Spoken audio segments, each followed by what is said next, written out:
Sir ನಿಮ್ಮ ಅಶೋಕ್ ಅವ್ರು ಏನಾಗ್ಬೇಕು ಸರ್? ಅಶೋಕ್ ಬ್ರದರ್ ಸರ್ ಕಾಯಿಗೆ ಕಾಲ್ಗೆಲ್ಲ ಹುಳ ಬಿದ್ದು ಅವ್ರ ಪರಿಸ್ಥಿತಿ ನೋಡಕ್ಕಾಗಲ್ಲ ಬಿಡಿ. ಇವಾಗ ಹೇಳಿದ್ರಲ್ಲ ಇದು ಒಳ್ಳೆ ಮಾತು. ಈಗ ಅವರು ಬೆಳಿಗ್ಗೆ ಡೆತ್ ಆಗಿದ್ದಾರೆ. ನನ್ನ ಕರ್ತವ್ಯ ಹೇಳೋದು, ಬರೋದು ಬಿಡೋದು ನಿಮಗ್ ಬಿಟ್ಟಿದ್ದು. ಸರ್ ನಮಸ್ಕಾರ. ಸರ್ ನಮಸ್ಕಾರ. ನಾನು ಜನಸ್ನೇಹಿ ಯೋಗೇಶ್ ಅಂತ ಮಾತಾಡ್ತೀನಿ ಸರ್, ಆಶ್ರಮದಿಂದ. ಹೇಳಿ ಸರ್. ಸರ್ ನಿಮ್ಮ ಅಶೋಕ್ ಅವ್ರು ಏನಾಗ್ಬೇಕು sir? Ashok brother sir. Brother ಎಷ್ಟು ವರ್ಷ ಆಯ್ತು ಸರ್ ಮನೆಯಿಂದ ಕಾಣೆಯಾಗಿ ಅಥವಾ ಮನೆಯಿಂದ ಆಚೆ ಬಂದು? ಅವ್ರು ಕಾಣೆಯಾಗಿ ಸುಮಾರು, ಯಾಕೆಂದ್ರೆ ಅವರು ದೊಡ್ಡಬಳ್ಳಾಪುರದಲ್ಲಿ ಇರ್ಲಿಲ್ಲ. ಅವ್ರು ಡಿಸೈನ್ ಕಟ್ತಾ ಇದ್ರು. ಅವ್ರು ಅಲ್ಲೇ ಸುಮಾರು ನಮ್ಮಿಂದ ಅವರು ಹೆಚ್ಚು ಕಮ್ಮಿ ಯಾವಾಗ ಬರೋರು ಹೋಗೋರು. ಅವರು ದೊಡ್ಡಬಳ್ಳಾಪುರದಲ್ಲೇ ಇದ್ದು ಅವರು ಅಲ್ಲೇ ಸಪರೇಟ್ ಆಗಿದ್ದು, ಅಲ್ಲಿಂದ ನಿಮ್ಮ ಹತ್ರ ಸೇರ್ಕೊಂಡವ್ರೆ ಅಂತ ಗೊತ್ತಾಯ್ತು ಸರ್. ಈಗ ಒಂದ್ 2-3 ತಿಂಗಳಿಂದ ಫುಲ್ಲು ಹುಷಾರಿರ್ಲಿಲ್ಲ ಅವ್ರಿಗೆ. ಈಗ ಒಂದ್ 15 ದಿವಸದಿಂದ ಅವ್ರ ತಂಗಿಗ್ ಫೋನ್ ಮಾಡಿದ್ದೆ. ತಂಗಿನ ಏನಾಗ್ಬೇಕೋ ಗೊತ್ತಿಲ್ಲ. ಅವರು ಅಕ್ಕ ತಂಗಿ ಅಕ್ಕ ಅವ್ರ ಇದ್ರು. ಅವ್ರ ಸತ್ಯ 2 ವರ್ಷ ಆಯ್ತು ಸರ್. ಒಟ್ನಲ್ಲಿ ಯಾರಿಗೋ ಮಾಡಿದ್ದೆ ಫೋನು. ಅವರು ಬರಕ್ಕಾಗಲ್ಲ ಸರ್, ನಾವು ಅವ್ರು ಯಾರ ಸಂಬಂಧಿಕರನ್ನು ಉಳಿಸ್ಕೊಂಡಿಲ್ಲ. ಅವರು ಬರಕ್ಕಾಗಲ್ಲ. ಇವಾಗ ಹೇಳಿದ್ರಲ್ಲ ಇದು ಒಳ್ಳೆ ಮಾತು. ನಾವು ಏನೋ ಕಷ್ಟ ಬಿದ್ದಿ ನಾವು ಏನ್ ಬೇಕೋ ಸಪೋರ್ಟ್ ಎಲ್ಲಾ ಮಾಡಿದ್ರು, ಎಲ್ಲಾರ ತಾವು ದುರುಪಯೋಗ ಪಡಿಸ್ಕೊಂಡಿರೋದು. ಸುಳ್ಳು ಹೇಳೋದು ಜಾಸ್ತಿ ಸರ್. ಅದೇ ಕಾಯಿಗೆ ಕಾಲ್ಗೆಲ್ಲ ಹುಳ ಬಿದ್ದು ಅವ್ರ ಪರಿಸ್ಥಿತಿ ನೋಡಕ್ಕಾಗಲ್ಲ ಬಿಡಿ. ಈಗ ಅವರು ಬೆಳಿಗ್ಗೆ ಡೆತ್ ಆಗಿದ್ದಾರೆ. ಬೆಳಿಗ್ಗೆ ಏನ್ ಹೇಳಿ ಸರ್? ಕೇಳಿಸ್ತಾ ಇಲ್ಲ. ಏನ್ ಹೇಳಿ? ಡೆತ್ ಆಗಿದ್ದಾರೆ. ಹೌದಾ? ಹಂಗಾಗಿ ಬೆಳಿಗ್ಗೆಯಿಂದ ಎಲ್ಲಾರ ನಂಬರ್ಗೂ ಫೋನ್ ಮಾಡ್ತಾ ಇದೀವಿ, ಯಾರು ರೆಸ್ಪಾನ್ಸ್ ಮಾಡ್ತಾ ಇಲ್ಲ.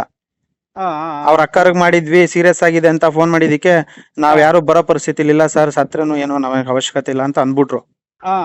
ಈಗ ಕೊನೆದಾಗ ನಿಮ್ ನಂಬರ್ ಸಿಕ್ತು. ಈಗ ಸಂಬಂಧಿಕರೆಲ್ಲ ಕೈ ಬಿಟ್ಬಿಟ್ಟವ್ರೆ ಸರ್. ಯಾಕೆಂದ್ರೆ ಒಬ್ಬರು ಇಷ್ಟು ವರ್ಷದಿಂದ ಒಬ್ಬರು ತಾವು ಒಂದು ಇದು ಉಳಿಸ್ಕೊಂಡಿಲ್ಲ ಸರ್.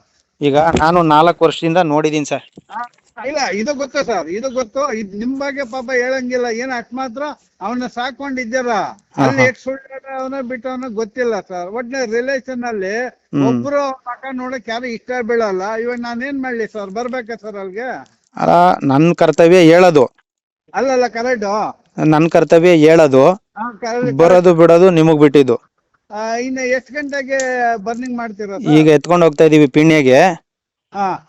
ಅವ್ರ ಸಂಬಂಧಿಕರು ಯಾರಾದ್ರೂ ಇದ್ರೆ ಹೇಳಿ, ಬರ್ತಾರೆ ಅಂದ್ರೆ ಬರ್ಲಿ. ಅವ್ರ ಅಕ್ಕ ತಂಗಿಗೆಲ್ಲ ಫೋನ್ ಮಾಡಿದೆ, ಯಾರು ಬರಕ್ಕೆ ಇಷ್ಟಪಟ್ಟಿಲ್ಲ. 4 ವರ್ಷದಿಂದ ನಾನ್ ನೋಡ್ಕೊಳ್ಳೋಷ್ಟು ನೋಡಿದೀನಿ ಅಣ್ಣ. ಇಲ್ಲ ಇಲ್ಲ ಇಲ್ಲ ಸರ್, ನಿಮ್ ಬಗ್ಗೆ ನಾನ್ ನಿಜಲ್ಲೂ ಯಾವ್ದೇ ಕಾರಣಕ್ಕೂ ನಿಮ್ ಬಗ್ಗೆ ಕೈ ತೋರ್ಸಂಗಿಲ್ಲ. ಅಷ್ಟು ಸೇವೆ ಮಾಡಿದಾರ. ನಿಮ್ದು ವಾಟ್ಸಪ್ ಅಲ್ಲೆಲ್ಲ ನೋಡಿದ್ದೀನಿ. ಇವನು ಕೊನೆ ಮೂಮೆಂಟ್ ಅಲ್ಲಿ ಯಾಕೆಂದ್ರೆ ಫೋನ್ ಅಲ್ಲಿ ನಿಮ್ಗೆ ಪಾಪ ಎಲ್ಲ ಯಾಕೆ ಡಿಸ್ಟರ್ಬ್ ಮಾಡೋದು? ಅವ್ನ ಸತ್ಯಲ್ಲಿ ಏನ್ ಮಾತಾಡ್ರು ಪ್ರಯೋಜನ ಇಲ್ಲ. ಹೌದೌದು.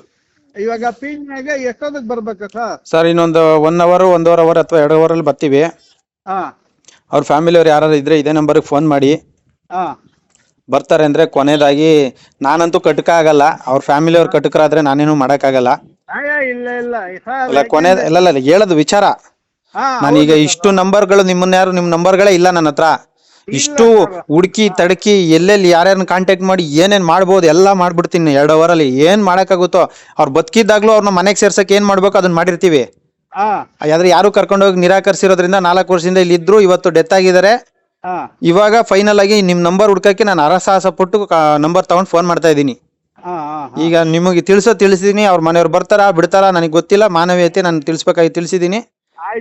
ನೀವು ಸರಿ, ನೀವು ಅದೊಂದ್ಸರಿ ನನಗೆ ಫ್ಯಾಮಿಲಿ ಯಾರು ಬರಂಗಿದ್ರೆ ಇಮಿಡಿಯೇಟ್ ಆಗಿ ನನಗೆ ಹೇಳ್ಬೇಕು. ಸರ್ ಫ್ಯಾಮಿಲಿ ಯಾರು ಇಲ್ಲ ಸರ್, ಇರೋದೇ ನಾನೊಬ್ಬ ಅಣ್ಣ.